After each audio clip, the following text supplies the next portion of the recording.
Let's jump in where we left off previously.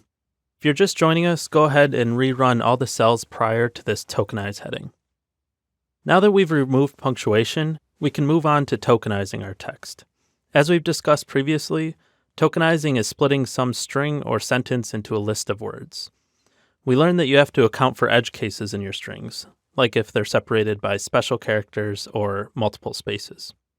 So we'll just use what we learned in our lesson about regexes and combine that with the approach we learned in the last lesson where we removed punctuation by writing our own function and then applying it to our dataset using a lambda function in order to tokenize our text.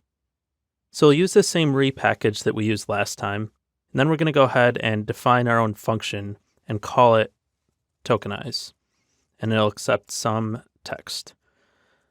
And so the first thing we're going to do is, again, call this re.split function, pass in the regex that we want to use, which is going to be this capital W plus sign.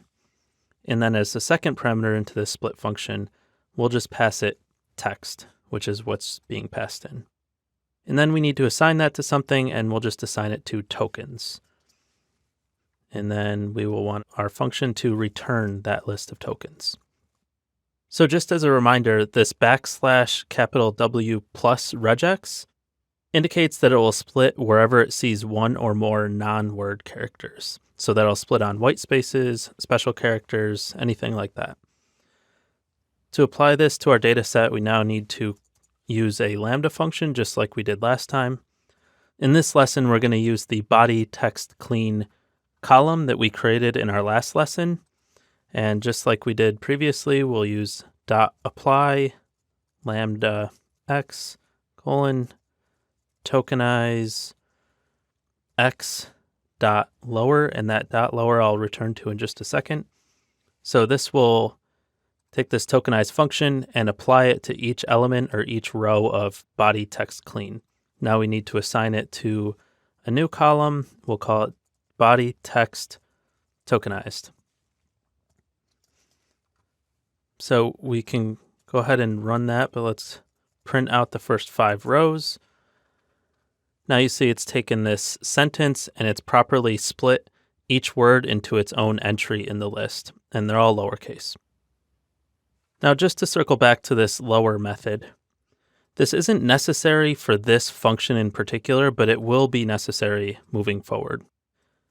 Now Python is case sensitive, so if you give it capital NLP and ask if it's the same as lowercase NLP, we know to us that's basically the same thing. But if you run that for Python, Python says those are two different things.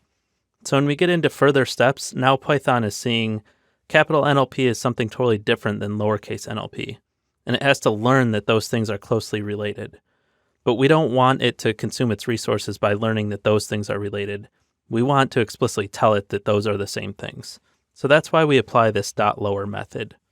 So now we have a nice clean list of words without any punctuation. So now Python knows the tokens or components that it's supposed to be looking at.